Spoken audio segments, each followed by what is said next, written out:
Hello friends, आप लोगों का स्वागत है इस क्लास में किसी भी एग्जाम का प्रीवियस ईयर क्वेश्चन पेपर और प्रैक्टिस सेट क्वेश्चन कराया जाता है।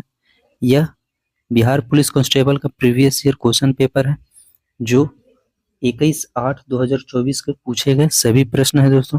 तो चलिए आज की क्लास को स्टार्ट करते हैं। आज का पहला प्रश्न है दोस्तों कि सांभर झील किस राज्य में स्थित है। सांभर झील किस राज्य में स्थित है? तो इसका राइट आंसर है ऑप्शन सी, राजस्थान।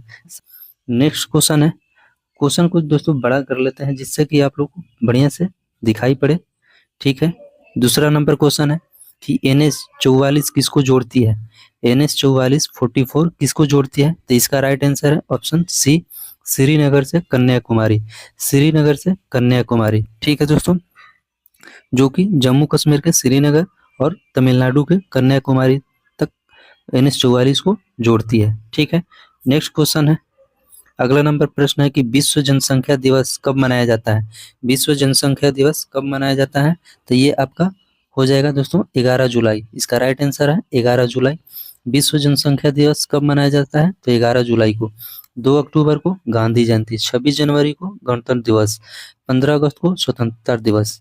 ठीक है दोस्तों, नेक्स्ट क्वेश्चन है, अगला नंबर प्रश्न है कि दलाई लामा भारत कब आए थे। दलाई लामा भारत कब आए थे? तो इसका राइट आंसर है ऑप्शन बी, 1959 में। 1959 में, ठीक है।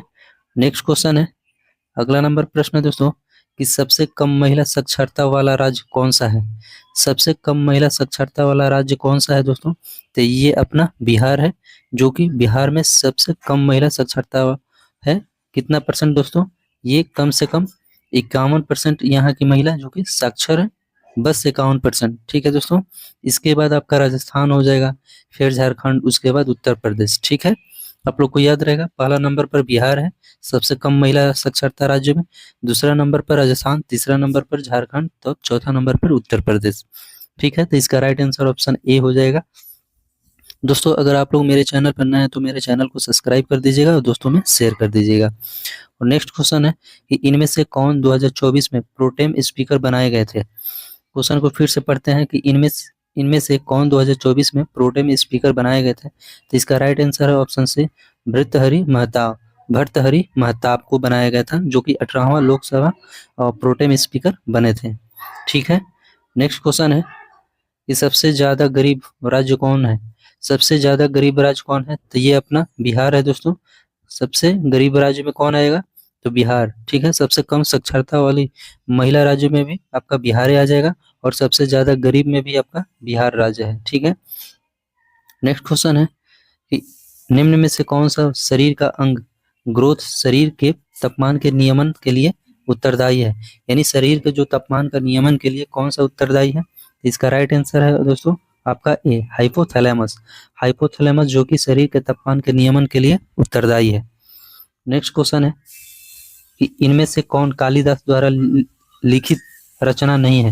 यानी कालिदास द्वारा कौन सा जो कि उपन्यास हो गया चाहे रचना हो गया, कौन सा लिखा हुआ नहीं है? तो इसका राइट आंसर है ऑप्शन डी, गीता। ठीक है दोस्तों, बाकी तीनों हैं जो कि कालिदास द्वारा लिखे गए हैं। अभिज्ञान शकुंतलम हो गया, ये भी कालिदास द्वारा लिखा गया है। रघुवंश जो कि रघुवंशम बोला जाता है, ये भी हो गया दोस्तों। मेघदूत, मेघदूतम, ये भी आपका कालिदास द्वारा। ऋतुसंहार हो गया, ये सब कालिदास द्वारा लिखा गया रचना है दोस्तों। ठीक है, तो इसका राइट आंसर हो ऑप्शन डी हो जाएगा। नेक्स्ट क्वेश्चन है कि प्रयाग प्रशिस्त किस भाषा में लिखा गया है। प्रयाग प्रशिस्त किस भाषा में लिखा गया है? तो इसका राइट आंसर है ऑप्शन सी, संस्कृत भाषा में। ठीक है, अगला नंबर प्रश्न है कि भीमराव अंबेडकर का जन्म कब हुआ था। भीमराव अंबेडकर का जन्म कब हुआ था? तो इसका राइट आंसर है ऑप्शन ऑप्शन ए हो जाएगा दोस्तों, 14 अप्रैल 1891 में, जो कि 14 अप्रैल आने वाला है दोस्तों। उस दिन उनका जयंती मनाया जाता है। तो भीमराव अंबेडकर का जन्म कब हुआ था? तो 14 अप्रैल 1891 में इनका जन्म हुआ था। कहाँ पर? तो मध्य प्रदेश के महू जिला में। महू जिला में, मध्य प्रदेश के महू जिला में। ठीक ना, आगे बढ़ते हैं।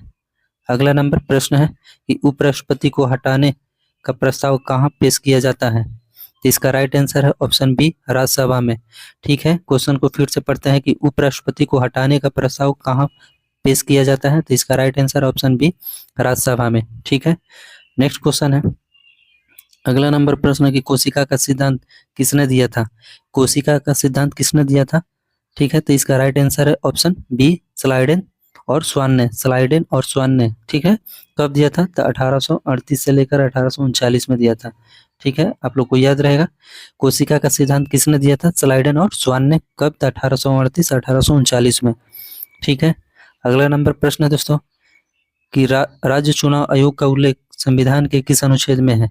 राज्य चुनाव आयोग का उल्लेख संविधान के किस अनुच्छेद में है दोस्तों? तो इसका राइट आंसर हो जाएगा आपका, इसका राइट आंसर हो जाएगा 243 के। ठीक है, 243 के हो जाएगा दोस्तों। ठीक ना, अनुच्छेद 243 के में हो जाएगा। ठीक है, राज्य चुनाव आयोग का प्रावधान चाहे गठन बोलिए तो 243 के में। ठीक ना, आप लोग को याद रहेगा। अगर चुनाव आयोग कहता है तो 324 केवल आता है। ठीक है, 324 के चुनाव आयोग, निर्वाचन आयोग चाहे चुनाव आयोग इसी को, तो अनुच्छेद 324 के तहत राष्ट्रपति अध्यादेश जारी कर सकते हैं। तो 123 के तहत 356 में राष्ट्रपति शासन लागू होता है। 370 जो कि जम्मू कश्मीर के विशेष प्रावधान से संबंधित है, 370। ठीक है, तो इसका राइट आंसर ऑप्शन बी हो जाएगा 243 के में। ठीक है, राज्य चुनाव आयोग का गठन। ठीक है, नेक्स्ट क्वेश्चन है कि 58वां ज्ञानपीठ पुरस्कार किसे मिला है? 58वां ज्ञानपीठ पुरस्कार किसे मिला है? तो इसका राइट आंसर है ऑप्शन सी, गुलजार को और रामभद्राचार्य को। ठीक है, गुलजार और रामभद्राचार्य को मिला है दोस्तों 58वां ज्ञानपीठ पुरस्कार। ठीक है, तो इसका राइट आंसर ऑप्शन सी हो जाएगा। नेक्स्ट है कि बिहार में SC/ST कल्याण विभाग के मंत्री कौन है? बिहार में SC/ST कल्याण विभाग के मंत्री कौन है? तो इसका राइट आंसर ऑप्शन ए, जनक राम। ठीक है, जनक राम जो कि बिहार में SC/ST कल्याण विभाग के मंत्री हैं दोस्तों। नेक्स्ट है कि प्रथम चुनाव आयोग कौन थे? प्रथम चुनाव आयोग आयुक्त कौन थे? तो इसका राइट आंसर ऑप्शन है सुकुमार सेन। ठीक है, इसका राइट आंसर है सुकुमार सेन। ठीक है, कब बने थे? तो ये 1951 से बने थे। ठीक है, 1950 या 1951 से लेकर 58 तक ये रहे थे दोस्तों। नेक्स्ट है कि यूनेस्को का मुख्यालय कहाँ है? यूनेस्को का मुख्यालय कहाँ है दोस्तों? तो ये आपका हो जाएगा पेरिस में। इसका right answer option C, Paris हो जाएगा। यूनेस्को का स्थापना कब हुआ था? 1945 में। इसमें कुल कितने देश हैं दोस्तों? तो 193 देश हैं। ठीक है, यूनेस्को, ठीक ना, यूनेस्को में कुल कितने देश हैं? 193। और इसकी स्थापना 1945 में हुआ था और इसका मुख्यालय कहाँ है? पेरिस। ठीक है, नेक्स्ट क्वेश्चन है कि मेक इन इंडिया की शुरुआत कब हुई थी? मेक इन इंडिया की शुरुआत कब हुई थी? तो इसका राइट आंसर है ऑप्शन सी, 25 सितंबर 2014 को। 25 सितंबर 2014 को मेक इन इंडिया की शुरुआत हुई थी। नेक्स्ट है कि चालिनी कोशिका किसे कहा जाता है? चालिनी कोशिका किसे कहा जाता है? तो इसका राइट आंसर है ऑप्शन सी, एपिडर्मिस। एपिडर्मिस को चालिनी कोशिका कहा जाता है। ठीक है, जो कि पौधों में पाया जाता है दोस्तों। चलो ठीक है, चालिनी कोशिका किसे कहा जाता है? तो ये एपिडर्मिस को कहा जाता है चालिनी कोशिका। ठीक है, आगे बढ़ते हैं। अगला नंबर प्रश्न है कि पृथ्वी का पलायन वेग कितना होता है? पृथ्वी का पलायन वेग कितना होता है? तो इसका राइट आंसर है ऑप्शन बी, 11.2 किलोमीटर पर सेकेंड। ठीक है, और 9.8 हो गया छोटा जी का मान, यानी छोटा वाला जी का मान कितना होता है? 9.8 metre per second square. Next है ये दोस्तों, आप लोग मैथ्स बना लीजिएगा और जो हिंदी का प्रश्न है वो भी आप लोग देख लीजिएगा। नेक्स्ट क्वेश्चन है दोस्तों कि समान नागरिक संहिता का उल्लेख भारतीय संविधान के किस अनुच्छेद में है? तो इसका राइट आंसर ऑप्शन सी हो जाएगा, अनुच्छेद 44 में भारतीय समान नागरिक संहिता का उल्लेख किया गया है दोस्तों। ठीक है, और अनुच्छेद 14 बताता है समता का अधिकार, 21 में निजता का अधिकार या जीवन जीने का अधिकार, और 356 में राष्ट्रपति शासन लागू। ठीक है दोस्तों, नेक्स्ट क्वेश्चन है। अगला नंबर प्रश्न है कि प्राण और दैहिक स्वतंत्रता संविधान की किस अनुच्छेद में उल्लेखित है? क्वेश्चन को फिर से पढ़ लेते हैं कि प्राण और एवं दैहिक स्वतंत्रता संविधान की किस अनुच्छेद में उल्लेखित है? तो इसका राइट आंसर है ऑप्शन सी हो जाएगा दोस्तों, अनुच्छेद 21 के तहत। ठीक है, नेक्स्ट क्वेश्चन है, ये मैथ का क्वेश्चन है दोस्तों, आप लोग बना लीजिएगा। नेक्स्ट है कि निर्वात में प्रकाश की चाल कितनी होती है? निर्वात में प्रकाश की चाल कितनी होती है? निर्वात मतलब वैक्यूम दोस्तों, तो वैक्यूम में प्रकाश की चाल कितनी होती है? तो इसका right answer option A, 3 × 10⁸ metre per second हो जाएगा दोस्तों।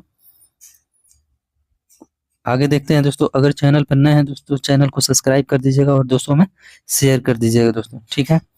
अगला नंबर प्रश्न है कि 1942 में हजारीबाग जेल से कौन भाग गया था। 1942 में हजारीबाग जेल से कौन भाग गया था, तो इसका राइट आंसर है ऑप्शन सी, जयप्रकाश नारायण, ठीक है। जयप्रकाश नारायण जो कि 1942 में हजारीबाग जेल से भाग गए थे, ठीक है। अगला नंबर क्वेश्चन है कि विश्व का सबसे बड़ा पशु मेला कौन सा है। विश्व का सबसे बड़ा पशु मेला कौन सा है, तो इसका राइट आंसर है ऑप्शन सी, सोनपुर मेला। सोनपुर मेला जो कि विश्व का सबसे बड़ा पशु मेला है, कब लगता है दोस्तों, ये आपका नवंबर दिसंबर में यानी लगता है, ठीक है। अगला नंबर प्रश्न है कि भीम बांध अभ्यारण्य किस जिले में है। भीम बांध अभ्यारण्य किस जिले में है, तो इसका राइट आंसर है दोस्तों आपका मुंगेर में। भीम बांध अभ्यारण्य कहाँ है दोस्तों, तो ये बिहार के मुंगेर में है, ठीक ना। याद रहेगा भीम बांध अभ्यारण्य, ये दोस्तों क्वेश्चन पूछ सकता है और पूछा गया है दोस्तों, आगे भी पूछा जा सकता है किसी भी एग्जाम में, ठीक है। तो आप लोग ध्यान दीजिएगा। तो 19 नेक्स्ट क्वेश्चन है कि 1975 के आपातकाल के दौरान बिहार का राज्यपाल कौन था। क्वेश्चन बहुत ही बढ़िया है दोस्तों कि 1975 के आपातकाल के दौरान बिहार का राज्यपाल कौन था, तो इसका राइट आंसर है ऑप्शन ए, रामचंद्र ढोंडीबा भंडारे। रामचंद्र ढोंडीबा भंडारे थे दोस्तों 1975 के आपातकाल के दौरान बिहार के राज्यपाल, ठीक है। नेक्स्ट क्वेश्चन है कि बिहार का सबसे अधिक जनसंख्या घनत्व वाला जिला कौन सा है। बिहार का सबसे अधिक जनसंख्या घनत्व वाला जिला कौन सा है, तो ये आपका हो जाएगा दोस्तों शिवहर। इसका right answer option B, Sheohar हो जाएगा दोस्तों, जो कि बिहार का सबसे अधिक जनसंख्या घनत्व वाला जिला है। और अगर यही पूछ देता कि बिहार का सबसे अधिक जनसंख्या कहाँ किस जिले का है, तो ये आपका पटना जिला का, ठीक है।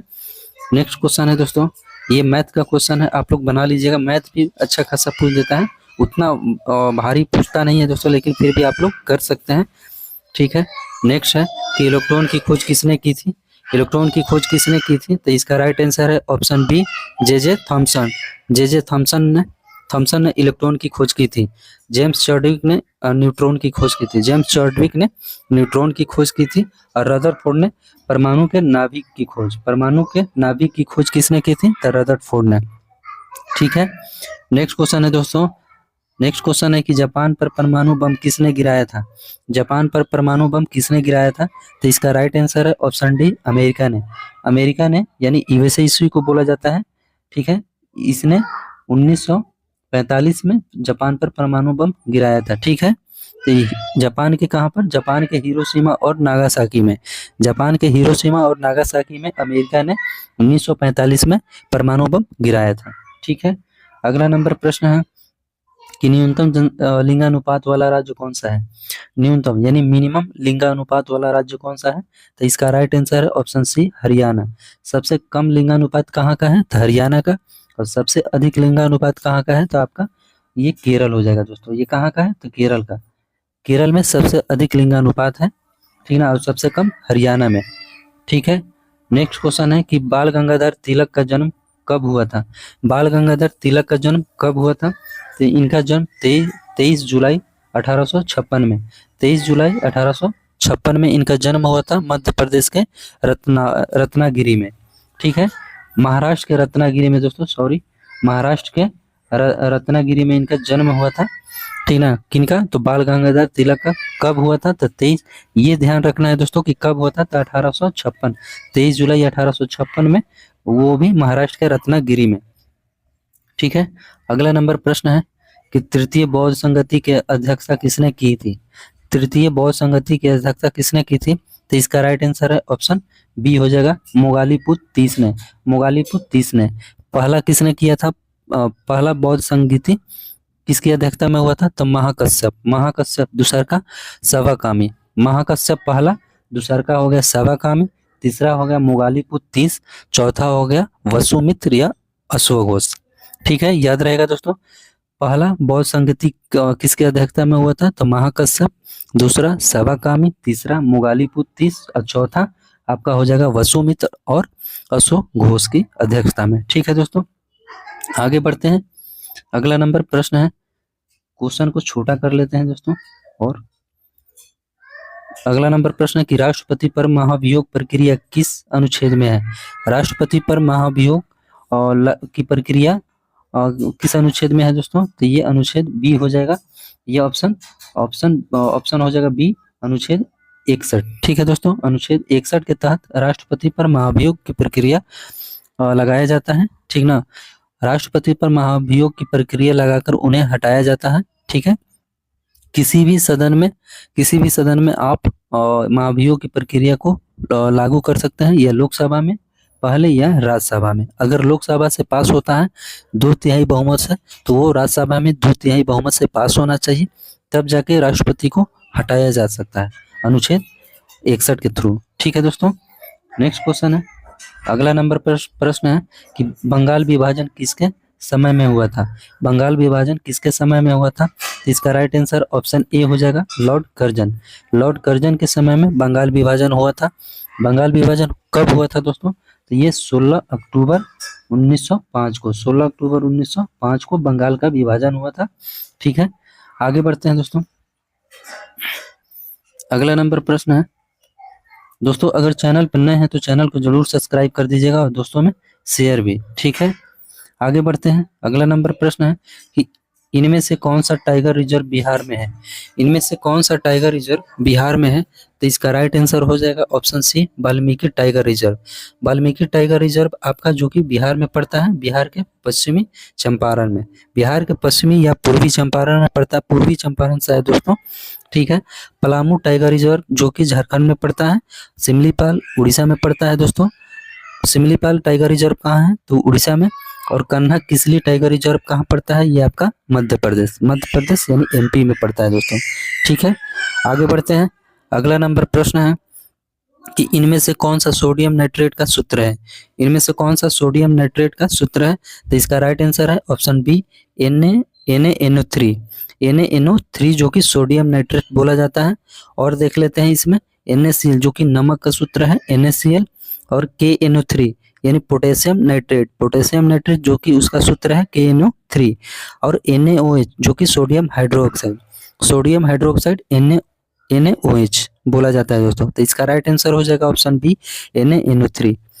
अगला नंबर प्रश्न है कि इनमें से कौन सा बिहार का जिला है जो नेपाल से सीमा साझा नहीं करता है? ठीक है, क्वेश्चन को फिर से पढ़ते हैं कि इनमें से कौन सा बिहार का जिला है जो नेपाल से सीमा साझा नहीं करता है?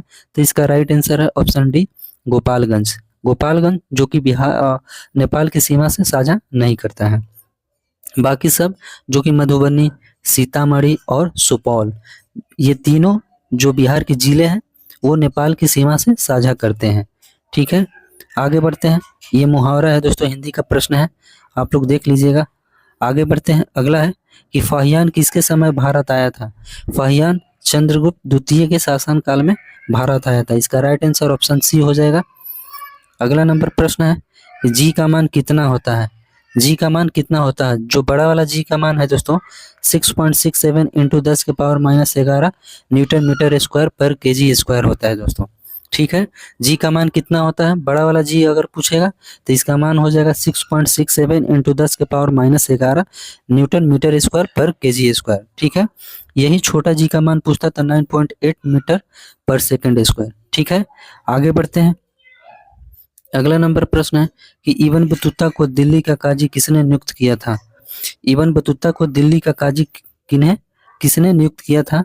तो इसका राइट आंसर है ऑप्शन सी, मोहम्मद बिन तुगलक। इसी को MBT बोला जाता है, MBT यानी मोहम्मद बिन तुगलक। मोहम्मद बिन तुगलक ने इब्न बतूता को दिल्ली का काजी नियुक्त किया था। ठीक है, आगे बढ़ते हैं। अगला नंबर प्रश्न है कि मांसपेशियों को अस्थियों से जोड़ने वाला ऊतक क्या कहलाता है?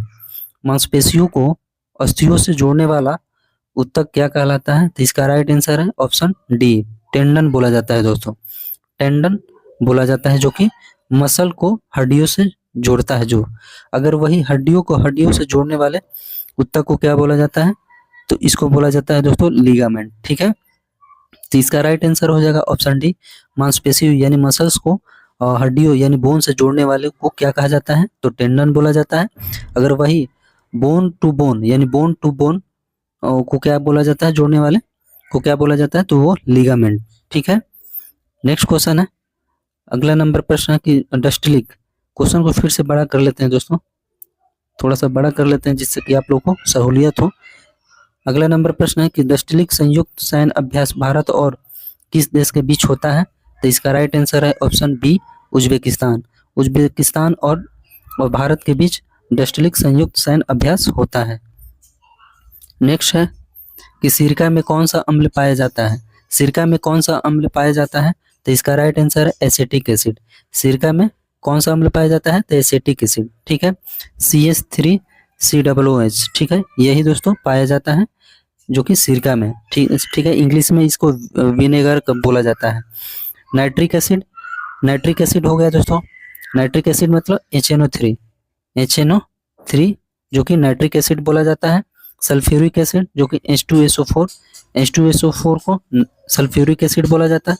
हाइड्रोक्लोरिक एसिड को HCl बोला जाता है। ठीक है, हाइड्रोक्लोरिक एसिड को HCl इसका फार्मूला है दोस्तों, सबका फार्मूला लिखे हैं। ठीक है, आगे बढ़ते हैं। अगला नंबर प्रश्न कि सुवेरीन पौधों के किस भाग में पाया जाता है? सुवेरीन पौधों के किस भाग में पाया जाता है? तो इसका राइट आंसर है ऑप्शन डी, छाल में। सुवेरीन किस में पाया जाता है? सुवेरीन पौधों के किस भाग में पाया जाता है? तो सुवेरीन पौधों के छाल में पाए जाते हैं। पौधे के जो आप लोग छाल देखे होंगे उसमें पाया जाता है सुवेरीन। नेक्स्ट क्वेश्चन है दोस्तों कि उष्मागतिकी का प्रथम नियम जिस संरक्षण नियम के ऊपर आधारित है वह है दोस्तों, इसका राइट आंसर है ऑप्शन ए, ऊर्जा का नियम। ठीक है, उष्मागतिकी का प्रथम नियम जिस संरक्षण नियम के ऊपर आधारित है वह है दोस्तों ऊर्जा का नियम।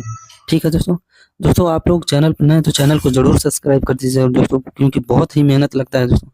ठीक है, चलिए आगे बढ़ते हैं। अगला नंबर प्रश्न है दोस्तों, ये सब इंग्लिश का प्रश्न है, आप लोग देख लीजिएगा। ठीक है, अगला नंबर प्रश्न है कि भारत का सबसे बड़ा पुल जो कि ढोला सादिया किस नदी पर है? भारत का सबसे बड़ा पुल ढोला सादिया किस नदी पर है? तो इसका राइट आंसर है ऑप्शन सी, लोहित नदी पर। लोहित जो कि ब्रह्मपुत्र की सहायक नदी है। कहाँ पर पड़ता है दोस्तों? ये असम में लोहित नदी बहती है। ये ढोला और सादिया जो कि असम के दो गांव हैं, इन्हीं दो गांवों के मध्य लोहित नदी बहती है दोस्तों, और वो पुल बनाया गया है। कौन सा पुल? ढोला सादिया नाम इसका दे दिया गया है। ठीक है ना, कहाँ पर पड़ता है? तो ये आपका असम में पड़ता है। ठीक है, और इसी पुल को बोला जाता है, इसी पुल का नाम दे दिया गया है भूपेंद्र हजारिका पुल। क्वेश्चन को फिर से हम पढ़ लेते हैं जिससे कि आप लोगों को याद रहे। भारत का सबसे बड़ा पुल ढोला सादिया पुल किस नदी पर है? तो ये लोहित नदी जो कि ब्रह्मपुत्र की सहायक नदी है।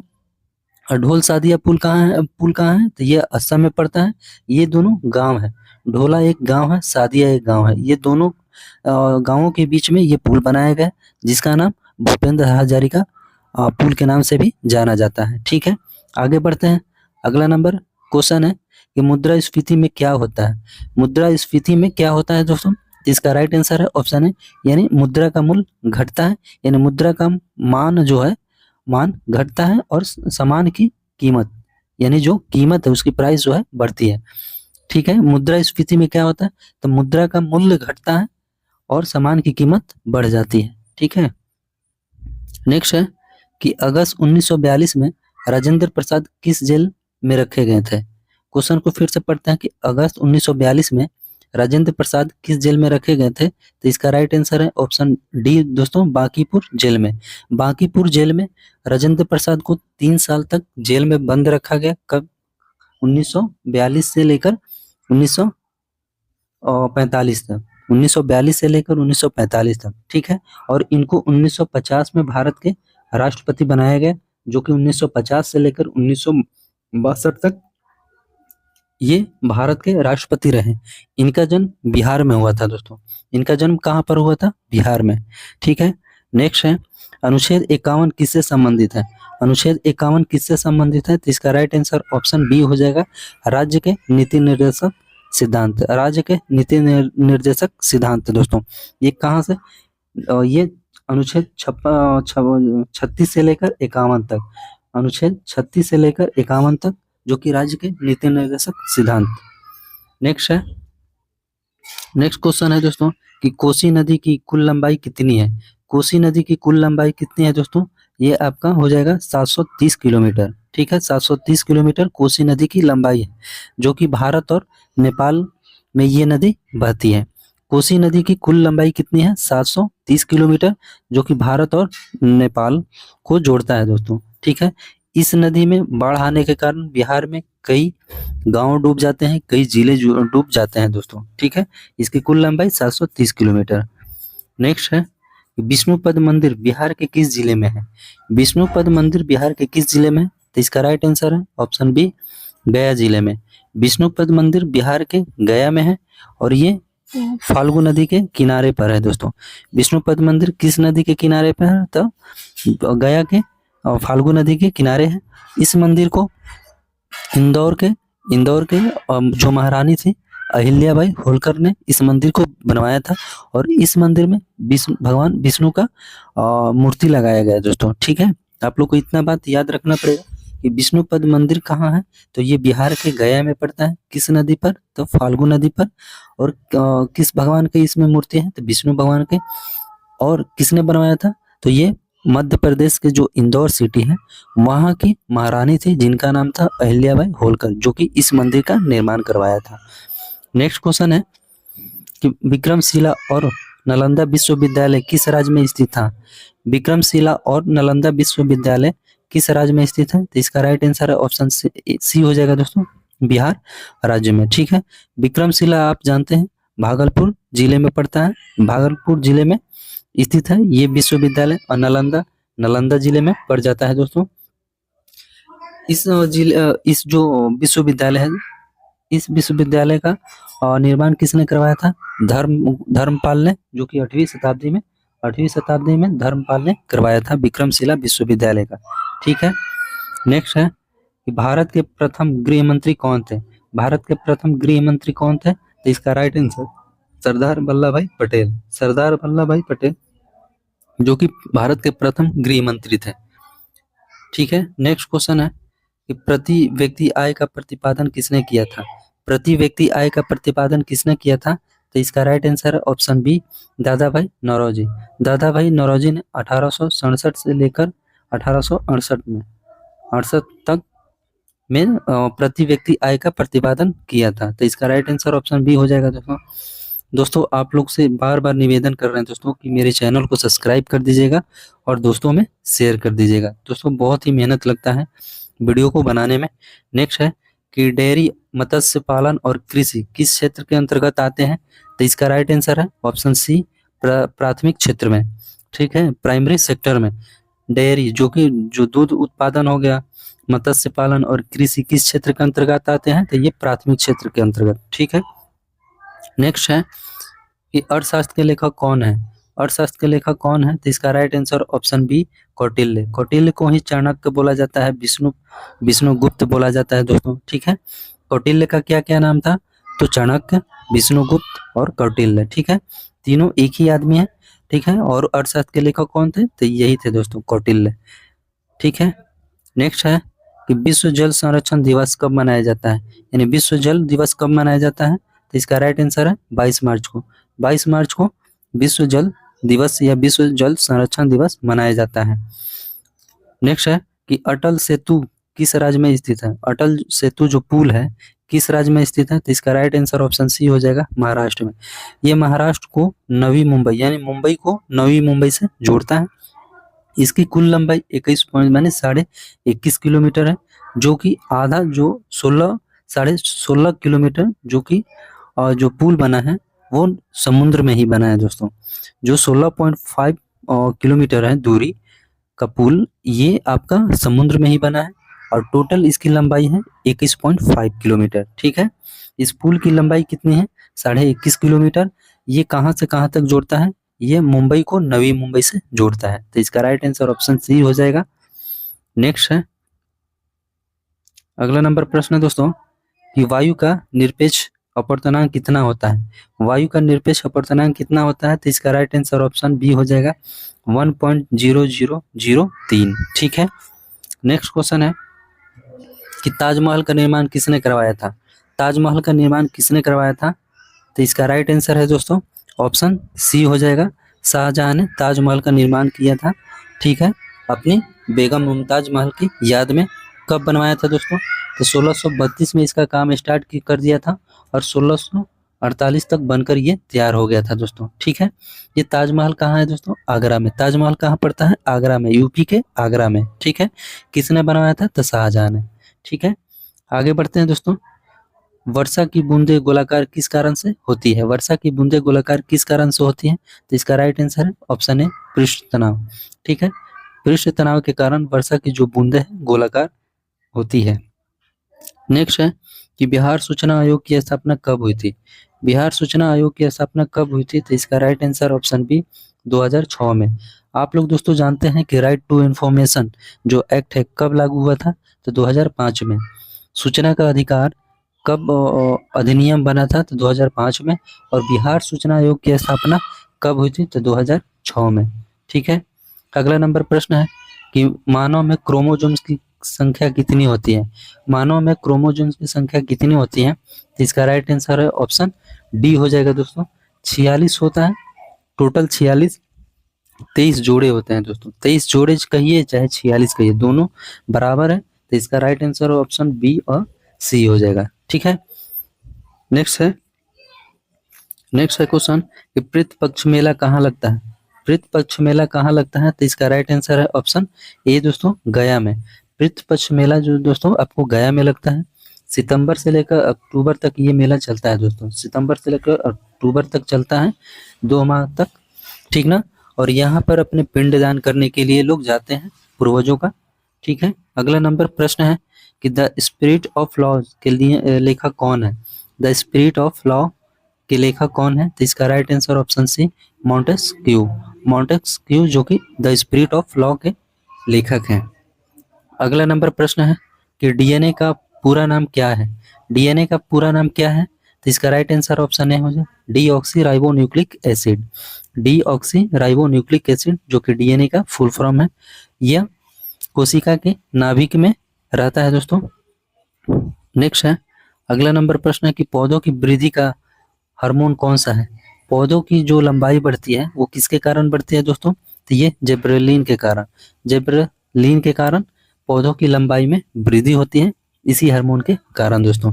नेक्स्ट है कि अंतर्राष्ट्रीय वित्तीय सेवा केंद्र प्राधिकरण का मुख्यालय कहाँ है? तो इसका राइट आंसर है ऑप्शन सी, गुजरात में। आप लोग जानते हैं इसका फुल फॉर्म IFSCA। आई से हो जाएगा इंटरनेशनल, एफ से हो जाएगा फाइनेंशियल, एस से हो जाएगा सर्विस, सी से हो जाएगा सेंटर, ए से हो जाएगा अथॉरिटी। ठीक है, तो international financial service centre authority का मुख्यालय कहाँ है दोस्तों? तो इसका राइट आंसर ऑप्शन सी हो जाएगा, गुजरात में। ठीक है, गुजरात के गांधीनगर में। ठीक ना, आगे है अगला नंबर प्रश्न है कि रक्तचाप को नियंत्रित करने वाली ग्रंथि कौन सी है? तो इसका right answer option C, adrenal ग्रंथि, जो कि ब्लड प्रेशर को नियंत्रित करने वाली ग्रंथि है दोस्तों। नेक्स्ट है कि भारत में किस प्रकार की शासन व्यवस्था है? भारत में किस प्रकार की शासन व्यवस्था है? तो ये संघीय शासन व्यवस्था है जो कि भारत में पड़ता है दोस्तों। भारत में किस प्रकार की शासन व्यवस्था है? तो संघीय व्यवस्था है।